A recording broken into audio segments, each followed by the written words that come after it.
नमस्कार, जय हिंद। मैं अमरपाल सैनी एक बार फिर हाजिर हूँ आज एक नई वीडियो लेकर। और आज की इस वीडियो में हम अपना कक्षा 12वीं के इतिहास का अध्याय 2 पाठ 2 पढ़ रहे हैं, राजा, किसान और नगर। अब से पहले इस अध्याय से, चैप्टर से हम 3 वीडियो अपलोड कर चुके हैं, जिनका लिंक आपको इस वीडियो के डिस्क्रिप्शन में मिलेगा। मैं आपको सुझाव देता हूं कि आप इस वीडियो को देखने से पहले, इस भाग को देखने से पहले, इस अध्याय के, इस चैप्टर के जो बाकी 3 भाग हैं उन्हें जरूर देखें, जिससे कि आप इस चैप्टर को बहुत अच्छी तरह समझ पाएंगे। साथ ही साथ आपको मेरा सुझाव ये भी है कि आप इन अध्यायों को पढ़ते समय, इन अध्यायों को अध्ययन करते समय इनके स्वरचित नोट्स, खुद के बनाए हुए नोट्स जरूर बनाते चलें। इससे आपको इस अध्याय को या किसी भी अध्याय को समझने में और याद रख पाने में बड़ी आसानी होगी। तो देखिए, हम पढ़ रहे हैं हमारा राजा, किसान और नगर 600 ईस्वी पूर्व से लेकर 600 ईस्वी तक के बारे में। अध्याय के बारे में पिछले 3 भागों में हमने चर्चाएं की हैं और आज की इस वीडियो में हम सीधा अपने अगले टॉपिक पर चलते हैं, आगे इस चैप्टर में पढ़ते हैं। तो देखिए, एक तरफ जहां हमने बात कर ली थी मौर्य साम्राज्य की प्रशासनिक विशेषताओं की, और साथ ही साथ वहां हमने दक्षिण के राजाओं की बात कर ली थी। अब इसी काल में, यानी कि 600 ईस्वी पूर्व से लेकर 600 ईस्वी तक के काल में बदलते हुए देहात, बदलता देहात, देहात का मतलब गांव देहात जब आप सुनते हैं, यानी गांव देहात का जो माहौल है उसमें क्या कुछ बदला, क्या कुछ परिवर्तन आए, हम उनकी इस टॉपिक में बात करने वाले हैं। बदलता देहात। देखिए, आरंभिक काल की बात करें, आरंभिक सदी की बात करें तो हम पाते हैं कि आमतौर पर शासकों ने स्वयं को अपनी जनता में, अपने लोगों में लोकप्रिय बनाने के लिए, अपने शासन को प्रभावशाली बनाने के लिए बहुत सारे प्रयास किए, बहुत सारी कोशिशें की। लेकिन इस सब के बावजूद हम यहाँ पढ़ने वाले हैं जनता में राजा की छवि।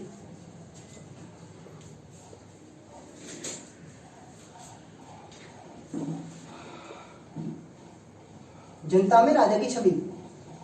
बदलते हुए देहात में हमारा जो एक टॉपिक है वो आता है जनता में राजा की छवि। आमतौर पर या साधारणतः शासक वर्ग के लोग राजा यह जानना चाहते थे कि जनता में, उनकी प्रजा में उनकी छवि कैसी है, उनकी जनता का दृष्टिकोण कैसा है उनके प्रति, अपने शासकों के प्रति। लेकिन शासकों द्वारा लिखवाए हुए साक्ष्यों, शासकों द्वारा लिखवाए हुए अभिलेखों के माध्यम से ऐसी जानकारी प्राप्त हो पाना कि जनता राजा के बारे में क्या सोचती है, जनता का राजा के बारे में क्या मानना है, उन अभिलेखों से या उन साक्ष्यों से इस बात का ज्ञान हो पाना, इस बात की जानकारी मिल पाना लगभग असंभव होता है। क्योंकि किसी भी शासन काल में किसी भी शासक के विरुद्ध कुछ लिखा जाना, इस बात की जो है वल्ले ही आपको देखने को मिलेगी। बहुत ही कम ऐसे साम्राज्यों में मिलेगा देखने को कि किसी भी राजा के काल में, उसके साक्ष्यों में आपको किसी राजा की जो गलत नीतियां हैं उनके बारे में जिक्र मिले। तो यह राजा की जो है छवियां हैं, किस चीज, राजा की जो छवि है जनता के बीच, उसके बारे में अभिलेख और आधिकारिक जितने भी साक्ष्य हैं वो हमारे लिए उपयोगी नहीं है। उनमें ऐसा विवरण बहुत कम देखने को मिलता है। फिर कहाँ हमें जो है किस ओर जो है नजर करनी पड़ेगी, किस ओर देखना पड़ता है ये जानने के लिए। तो यहाँ हम देखते हैं जातक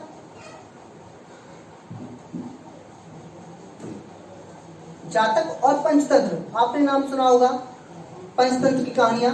जातक और पंचतंत्र जैसे कहानी संग्रह, जातक और पंचतंत्र ऐसे कहानी संग्रह हैं जो लगभग पहली दूसरी शताब्दी ईस्वी में पूर्व में लिखे गए थे, पहली दूसरी शताब्दी में लिखे गए थे।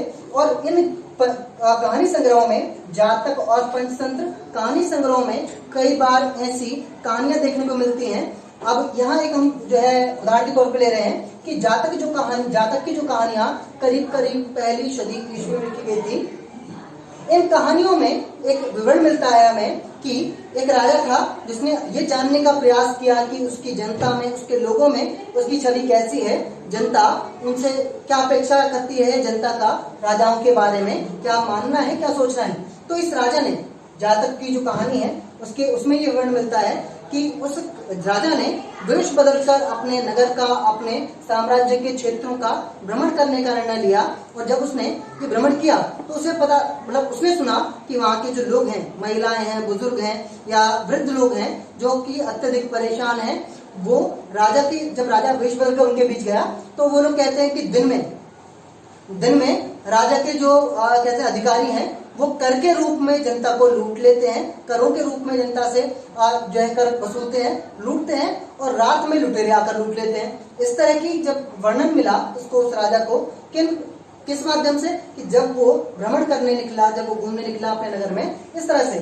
तो यहाँ जातक और पंचतंत्र जो कहानी संग्रह है और जिनका सृजन, जिनकी जो रचना है लगभग पहली दूसरी शताब्दी में हुई है, इन कहानियों के माध्यम से हमें कई बार ये जानकारी मिलती है कि जनता की नजरों में, जनता में राजा की छवि किस तरह की रही होगी, जनता की नजरों में राजा का दृष्टिकोण कैसा होगा।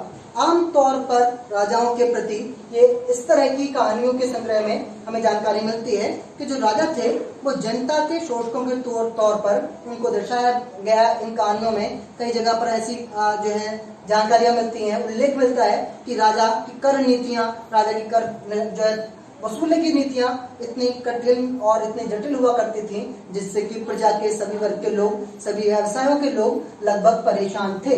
तो यहाँ बात कर रहे थे कि जनता की नजरों में, जनता के दृष्टिकोण में राजाओं की छवि किस तरह की थी, राजाओं की स्थिति क्या थी। आगे हम बात करें, हमारे पास जो टॉपिक है, इस टॉपिक के बाद जो हमारे पास टॉपिक है उसकी हम आगे इसमें बात करें। इसी टॉपिक में यानी कि बदलता देहात, इसमें एक तरफ हमने बात की कि जनता में राजा की छवि किस तरह की थी और दूसरी जो हमें इसी में बात करनी है आरंभिक काल में उपज बढ़ाने के तरीके।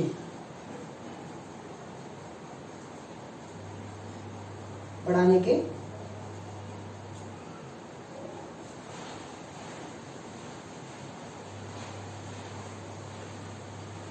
आरंभिक काल में उपज बढ़ाने के तरीके, यानी कि आरंभिक काल 600 ईस्वी पूर्व से लेकर 600 ईस्वी तक के काल में उपज को बढ़ाने के लिए, कृषि पैदावार बढ़ाने के लिए कौन कौन से उपाय किए गए, कौन कौन से तरीके अपनाए गए, हम यहाँ उसकी बात कर रहे हैं। तो देखिए, उपज बढ़ाने का एक जो सबसे महत्वपूर्ण जो साधन था उस समय, एक तो हमारे बात करें उत्तर भारत और मध्य भारत के हिस्सों में प्रारंभ से ही हल का उपयोग होता था। हल के प्रमाण तो हमें हालांकि आपके हड़प्पा सभ्यता के काल में, सिंधु घाटी की सभ्यता काल में प्राप्त हुए कि वहां भी हलों से खेतों को जोता जाता था। जमीनों को उर्वरक बनाने के लिए, जमीनों को थोथरा बनाने के लिए हल का उपयोग होता था। लेकिन आरंभिक काल में जमीनों को, जो गीली मिट्टी की जो जमीनें थी, जहां पर जल साधन अच्छी मात्रा में उपलब्ध थे और जहां पर कृषि के लिए सिंचाई साधन अच्छी मात्रा में उपलब्ध थे, वहां हल का उपयोग होता था। और इन हल में लोहे के फलके का उपयोग होता था।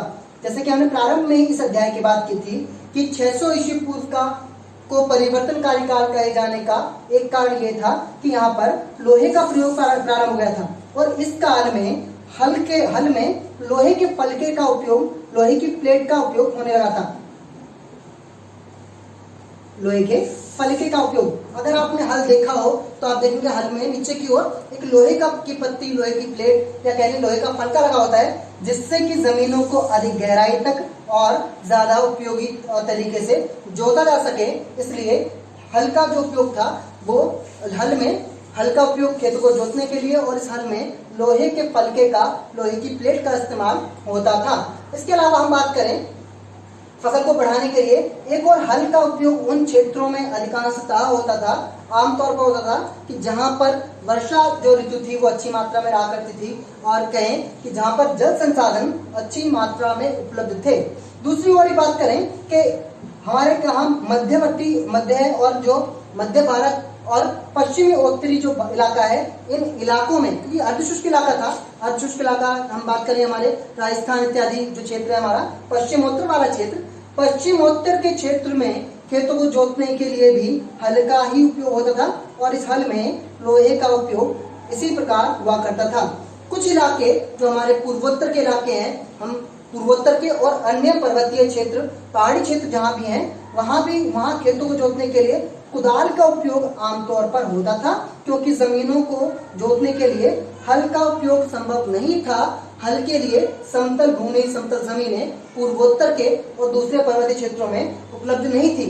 अब यहाँ हम देखेंगे उपज बढ़ाने के लिए एक तो हल, और हल में लोहे के फलके का उपयोग आमतौर पर प्रचलित था और साथ ही साथ पूर्वोत्तर के इलाकों में और दूसरे हमारे पर्वतीय इलाकों में कुदाल का उपयोग खेतों को जोतने के लिए, खेतों को, जमीनों को साफ करने के लिए किया जाता था।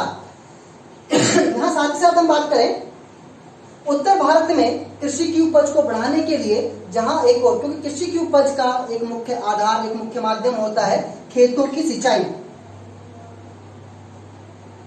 खेतों की सिंचाई एक मुख्य आधार होता है किसी भी क्षेत्र की कृषि उपज का, जिस पर कृषि उपज आधारित होती है। तो यहाँ जब हम सिंचाई की बात करें तो खेतों की सिंचाई के लिए हालांकि पहले प्रारंभ में गंगा और कावेरी जैसी नदियां का जो जल था वो उपयोगी था, और साथ ही साथ ये जल दूसरी जो मानवीय आवश्यकताएं हैं उनके लिए तो उपयोगी था ही, लेकिन क्योंकि यहाँ पर हम उपज बढ़ाने के तरीकों की बात कर रहे हैं, इन नदियों के जल को कृषि के लिए बहुत ज्यादा उपयोगी माना जाता था। हालांकि जो वर्षा जल है, जो मानसून जल है, वो भी कृषि के लिए आवश्यक था, परंतु आगे चलकर कृषि की उपज को बढ़ाने के लिए, कृषि उपज को बढ़ाने के लिए जो साधन अपनाए गए, नहरों, तालाबों, जलाशयों या दूसरे जल स्रोतों के माध्यम से कृषि की सिंचाई को सुनिश्चित करने के प्रयास किए गए। और इस तरह हम बात कर सकते हैं कि आरंभिक काल में उपज को बढ़ाने के लिए, यानी कृषि उपज को बढ़ाने के लिए कौन कौन से माध्यम, कौन कौन से उपाय किए गए।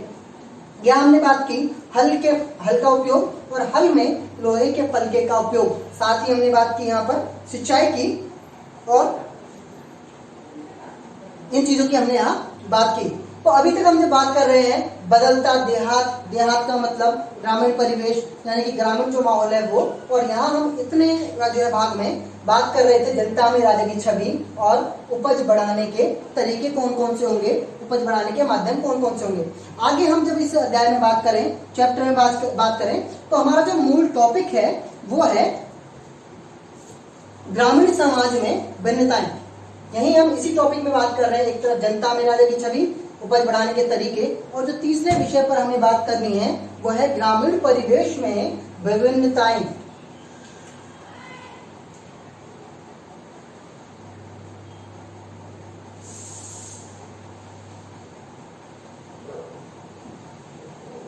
परिवेश में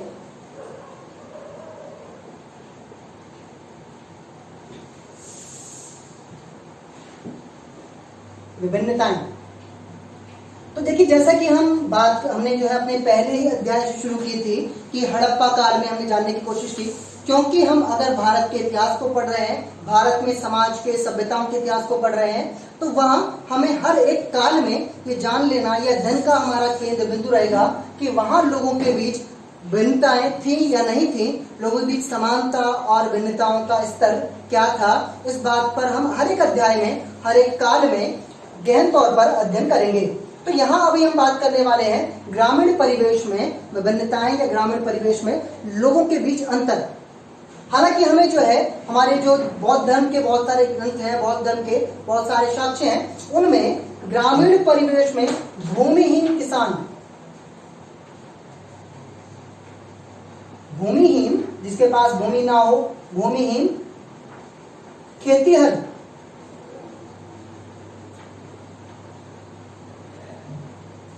खेतीहर किसान की बात करेंगे।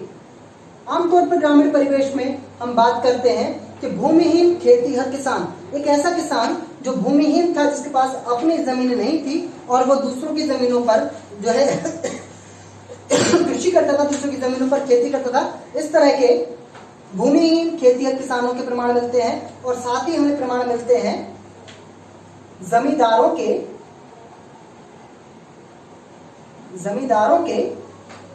और बड़े किसानों के।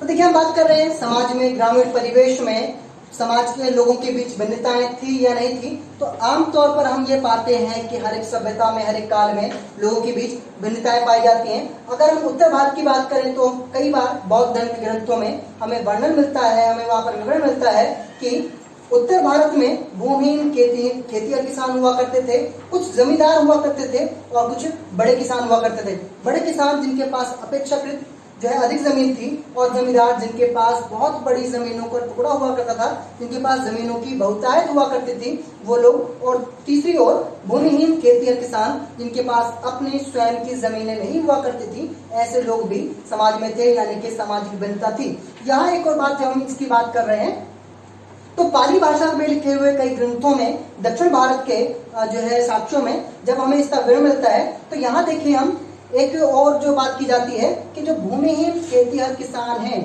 जो भूमिहीन खेतीहर किसान हैं, इन किसानों का जो है प्राय तौर पर हमें कहते हैं कि जो प्रमाण मिलता है तो इसमें इनको हलवाहा, मैं यहां ऐसे इन्हें हलवाहा या उलवर,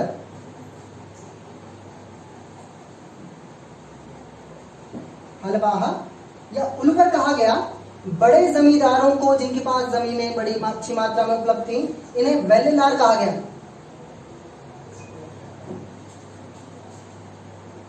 वेल्लेलार कहा गया। दक्षिण भारत के ग्रंथों में जो प्रमाण मिलता है, जो जिक्र मिलता है हमें कि भूमिहीन खेतिहर किसानों को हलवाहा यानी हल चलाने वाला व्यक्ति या उलवर कहा गया, जबकि बड़े किसानों को या जमींदारों को वेल्लेलार कहा गया। दक्षिण भारत के पाली भाषा में इसका प्रमाण मिलता है। वहीं एक और बात ध्यान रखें कि साथ ही साथ ग्राम प्रधान का जो पद था वह भी बड़ा उच्च माना जाता था, जिसका नियंत्रण गांव के सभी लोगों पर या अन्य लोगों पर होता था। ग्राम प्रधान की हम बात कर रहे थे, ग्राम जो है सभा के लोगों की बात कर रहे थे। तो यहाँ हमने बात की बढ़ता हुआ देहातिक के गांव के माहौल में जो कुछ परिवर्तन आए आरंभिक काल में, वहां हम यहाँ हम उन सभी की बात कर रहे हैं। यहाँ इसी टॉपिक में हम बात कर लें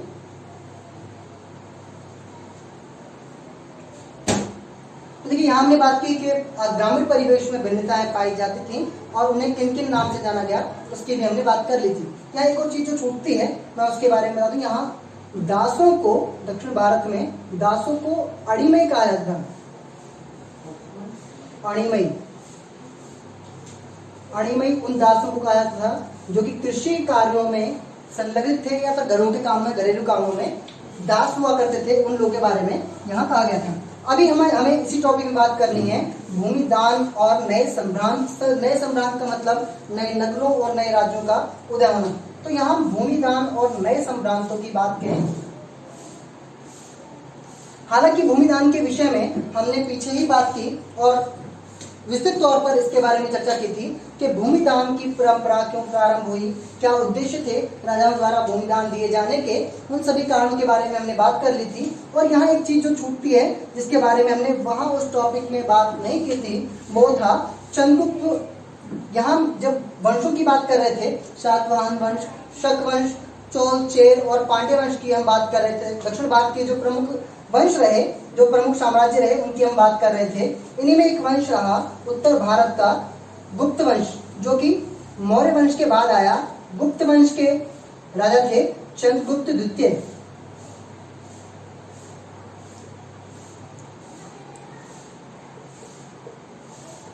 चंद्रगुप्त द्वितीय, ध्यान दें, चंद्रगुप्त मौर्य दूसरे हैं, ये चंद्रगुप्त द्वितीय हैं। गुप्त वंश के शासक जो थे चंद्रगुप्त द्वितीय। चंद्रगुप्त द्वितीय की बेटी पुत्री प्रभावती गुप्त, जिनका वर्णन आता है प्रभावती गुप्त।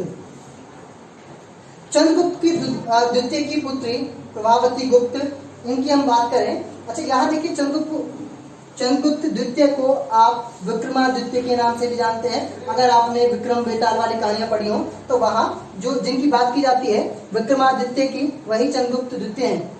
यहाँ हम बात करें इनकी पुत्री प्रभावती गुप्त। अब प्रभावती गुप्त का और चंद्रगुप्त द्वितीय का नाम जो आया यहाँ इस टॉपिक में, भूमिदान के जब सम्रांतों के बारे में हम बात कर रहे थे, तो यहाँ इनका जिक्र इस तौर पर आया कि प्रभावती गुप्त एक शासिका थी कि जिनके पास बहुत अधिक जमीनें, जिनके पास बहुत अधिक संपदा उनके नियंत्रण में थी, उनके अधिकार क्षेत्रों में थी। हालांकि इस समय महिलाओं को भूमि रखना या संपत्तियां रखना वर्जित था। उस समय महिलाएं भूमि नहीं रख सकती थी, संपत्ति पर महिलाओं के अधिकार नहीं थे। परंतु फिर भी चंद्रगुप्त द्वितीय की पुत्री प्रभावती गुप्त इस काल में एक शासिका के तौर पर शासन कर रही थी और जिनके अधिकार क्षेत्र में बहुत सारी जमीनें, बहुत सारे भू क्षेत्र थे। तो यहाँ भूमिदान के बारे में हम पीछे भी बात कर चुके हैं और यहाँ भूमिदान से जुड़ी हुई बातें जो कुछ बचती थी वो हमने उसके बारे में बात कर ली, और क्यों राजाओं द्वारा भूमि दान में दी जाती थी। और मैं एक शब्द यहाँ फिर याद दिलाऊं जो कि वहां हमने बात की थी, अग्रहार। ध्यान रखें, अग्रहार शब्द फिर यहाँ जिक्र होता है इसका। अग्रहार, अग्रहार भूमि के उस टुकड़े को कहा जाता था जो कि शासकों द्वारा ब्राह्मणों को दान में दी जाती थी।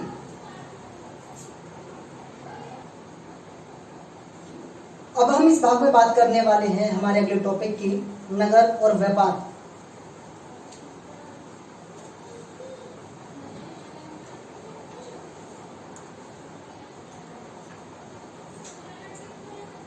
नगर और व्यापार। तो चलिए हम बात करने वाले हैं नगर और व्यापार की। यहाँ सबसे पहले बात करें हम प्रमुख नगरों की, तो हम देखें कि आरंभिक काल में जितने भी नगर बसे, जितने भी जो है बड़े नगर हुए, इन नगरों में से अधिकांशतः किसी न किसी महाजनपद की राजधानियां थी जिन्हें बड़े नगरों का महत्व मिला, जो बड़े नगरों के तौर पर जाने गए। इनमें से अगर हम बात करें, सबसे पहले पाटलिपुत्र जैसे शहरों की,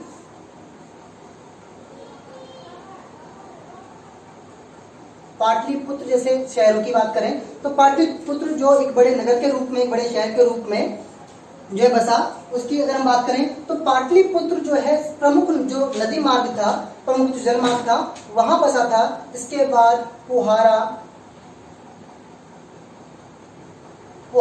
एक नगर था जो कि प्रमुख व्यावसायिक केंद्र पर बसाया गया था। मथुरा जैसे शहरों की अगर हम यहाँ बात करते हैं, मथुरा का भी जिक्र आता है, और मथुरा जो शहर था वो सांस्कृतिक, सामाजिक और धार्मिक गतिविधि के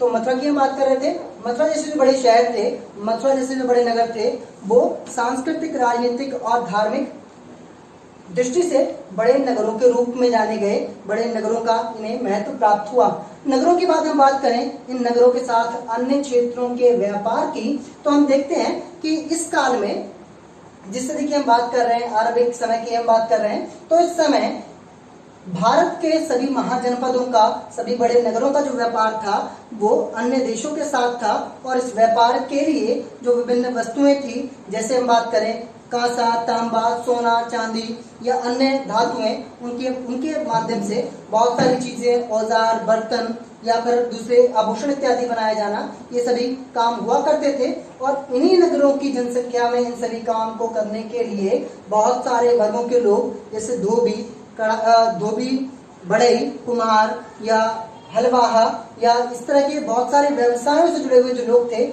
वो नगरों की जनसंख्या का महत्वपूर्ण हिस्सा हुआ करते थे। नगर की जनसंख्या इन सभी तरह के व्यवसायों, इन सभी तरह के व्यापारों से भरी हुई थी। यहाँ एक महत्वपूर्ण शब्द जो हमें मिलता है उसके बारे में हम देखें। एक शब्द है श्रेणी। श्रेणी, कई बार परीक्षाओं में श्रेणी शब्द के लिए अलग से पूछा जाता है, तो यहाँ ध्यान दें कि श्रेणी किसे कहा जाता था। श्रेणी व्यापारियों के समूह को, व्यापारियों के संघ को श्रेणी कहा जाता था। जैसे हमने पीछे बात की, गण या संघ किसे कहते थे, सामूहिक तौर पर शासन करने वाले लोगों के समूह को गण या संघ कहा जाता था। वैसे ही व्यापारियों के समूह को, व्यापारियों के संघ को श्रेणी कहा गया था। यहाँ इसमें हम बात कर रहे हैं नगरों और व्यापार की।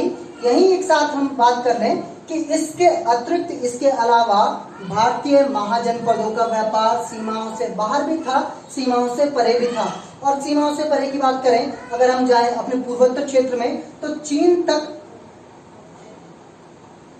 भारत का व्यापार फैला हुआ था। अगर पश्चिमोत्तर क्षेत्रों की बात करें, अफगानिस्तान तक, यानी अफगानिस्तान भी उस समय भारत का ही अंश था।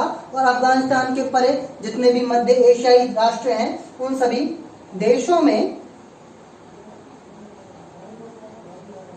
मध्य एशियाई राष्ट्रों में भारत का व्यापार था। और बात करें अरब सागर से होते हुए पश्चिम दिशा में जितने भी देश हमारे यहाँ पड़ते हैं उन देशों के साथ भी भारत के व्यापारिक जो है संबंध होने के प्रमाण मिलते हैं। उस समय के सिक्के और दूसरे अन्य साक्ष्य हमें कई स्थानों पर प्राप्त हुए। इससे इस बात का प्रमाण मिलता है कि भारत के महाजनपदों के आरंभिक समय के जो भारतीय शहर थे, बड़े नगर थे, उनके व्यापार अन्य देशों के साथ, अन्य समूहों के साथ भी थे। इसी क्रम में हम बात करें तो यहाँ हमने अभी तक बदलते देहात के साथ साथ नगरों और उनके व्यापार की बात की। व्यापार के साथ साथ हमने बात की कि शहरों का, बड़े नगरों का महत्व इस आधार पर था कि शासकीय वर्ग के लोग वहां निवास करते थे और ये बड़े नगर किसी न किसी महत्व के साथ बसाए गए थे, किसी न किसी महत्व के साथ अस्तित्व में थे। यहाँ हम इस पूरे भाग में जो बात कर रहे थे वो ये कि राजा किसान और नगर वाले अध्याय से दो मुख्य टॉपिकों के बारे में हमने इस पार्ट में बात की है। आशा करता हूं कि आपको हमारी ये वीडियोस, हमारे पार्ट पसंद आ रहे हैं। अगर आपको ये वीडियो पसंद आ रही है तो आप इस वीडियो को लाइक करें। साथ ही साथ अगर आपने अभी तक ये चैनल सब्सक्राइब नहीं किया है तो चैनल सब्सक्राइब जरूर कर लें, जिससे कि आपको आगे आने वाली सभी वीडियोस प्राप्त होती रहे। साथ ही अपने साथियों के साथ ये वीडियो शेयर जरूर करें कि जिससे इसका लाभ आपके दोस्तों, आपके मित्रों को भी प्राप्त हो। मिलते हैं अगली भाग में, अगली वीडियो में। जय हिंद, नमस्कार।